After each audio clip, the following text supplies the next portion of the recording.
Exam का pressure? मैं हूं ना। अभी सब्सक्राइब करो हमारे new channel the Gaurav Jain clips. शुरुआत करते हैं और सबसे पहले बात करते हैं जो शब्द है गुडविल, इसका मतलब क्या होता है।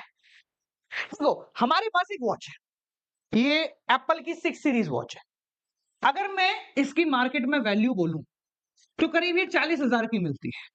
बट अगर बात करें कि एप्पल इसको बनाने में कितना खर्चा लगाता है तो मान लेते हैं 3,000। इसका ट्रांसपोर्टेशन, रिटेलर फिटेलर सब जोड़ जाड़ लिया, स्टिल मान लेते हैं 10,000 के अंदर ये बाजार में आ जानी चाहिए। और ये कितने में बिक रही है? 40,000। और लोग इसको फिर भी खरीद रहे। इसका कंपटीशन शायद 15,000 में, 10,000 में, 20,000 में बेच रहा है, पर लोग फिर भी एप्पल खरीद रहे हैं। क्यों खरीद रहे हैं?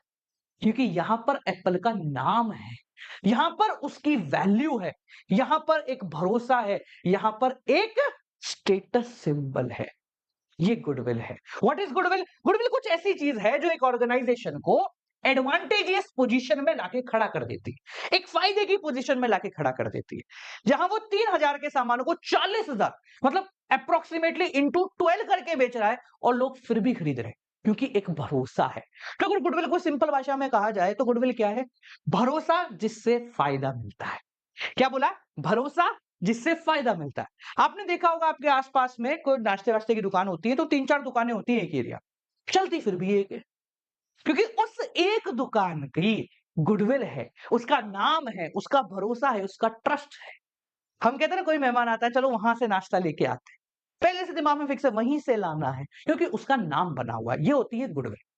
अच्छा, गुडविल की जो वैल्यू है वो आपको कैलकुलेट नहीं करनी होती। ऐसा नहीं है कि हर कचौड़ी वाला रात को बैठता है, भैया मेरी गुडविल कितनी हो गई, या हर कंपनी हर साल के एंड में सोचती है गुडविल कितनी हो गई। नहीं, गुडविल की ज्यादातर कैलकुलेशन होती ही नहीं।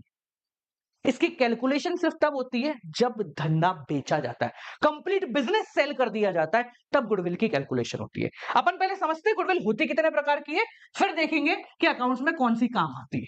गुडविल बेसिकली दो प्रकार की होती है। एक होती है सेल्फ जनरेटेड गुडविल, खुद की बनाई हुई गुडविल, और एक होती है आपकी परचेज्ड गुडविल, यानी कि खरीदी हुई गुडविल। ध्यान से दोनों का मतलब समझिए।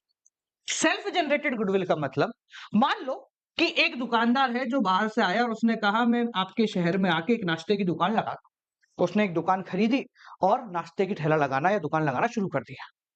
काफी मेहनत करी, कई साल लग गए। अब उसने अपना धंधा जमा लिया, लोग उसके नाम से ही आ जाते हैं उठ के।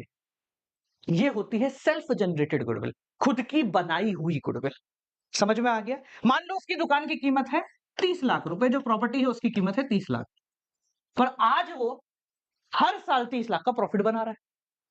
क्यों बना रहा है? जबकि बाकी जितने भी है ना, वो सब शायद 5 लाख बना रहे हैं, ये इकलौता बंदा 30 लाख बना रहा है, क्योंकि इसने नाम बिल्ड कर लिया। ये उसकी सेल्फ जनरेटेड गुडविल। दूसरी होती है परचेज गुडविल, खरीदी हुई गुडविल। मेरी इच्छा करके मैं पहुंचा, यार देखते चलो एक नए शहर में पहुंच गए, यार यहाँ का बिजनेस खत्म करना है अपने को। सबसे ज्यादा कौन चल रहा है? ये चल रहा है नाश्ता। मैं इसके पास गया, मैंने कहा भैया मुझे तेरी कंपनी खरीद, मुझे तेरी जो ये पूरा सेटअप है ना, ये चाहिए मेरे को, तेरा नाम भी चाहिए, इसी नाम से मैं दुकान चलाऊंगा। बोला नहीं दूंगा। मैंने कितने कमाता है? बोले 30 लाख रुपए सालाना। मैंने कहा 3 करोड़ देता हूं, साइड बैठ जा। सोचो, जिस प्रॉपर्टी की कीमत 30 लाख है, उसके मैं उसको 3 करोड़ देने को तैयार हूं। 30 लाख के बदले 3 करोड़ देने को तैयार हूं, यानी कि 30 लाख तो प्रॉपर्टी के और 2 करोड़ 70 लाख रुपए उसकी गुडविल के, उसके नाम के।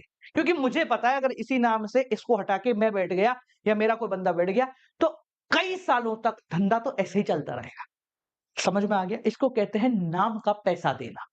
समझ में आ गई मेरी बात? क्लियर हो गया गुडविल क्या होता है?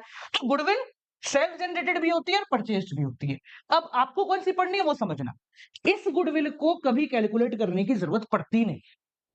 क्या मतलब? मुझे मेरी गुडविल कितनी, धंधा चल रहा है, पैसा बन रहा है, काम खत्म।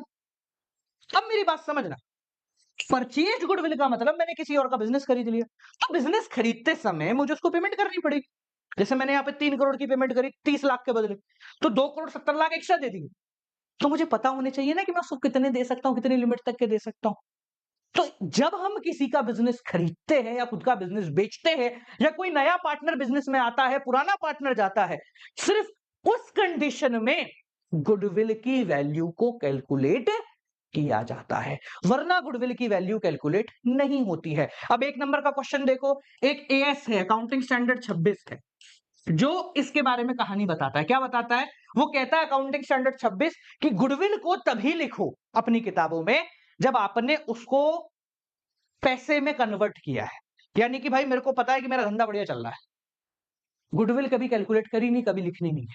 पर जब एक बंदा आके मेरी दुकान खरीद रहा है, तब मेरे को लिखना पड़ेगा 30 लाख तो इसने मुझे दिए बिजनेस के, उस प्रॉपर्टी के, और 2 करोड़ 70 लाख रुपए मेरे नाम के दिए, तब लिखना पड़ता है। और ये बंदा भी उसको तभी लिखेगा। तो अकाउंटिंग स्टैंडर्ड 26 कहता है कि गुडविल को हम अपनी किताबों में तभी लिखेंगे जब उसको बेचा या फिर खरीदा जाएगा, उसके लिए कोई ट्रांजैक्शन होगा। समझ में आ गया? क्लियर है?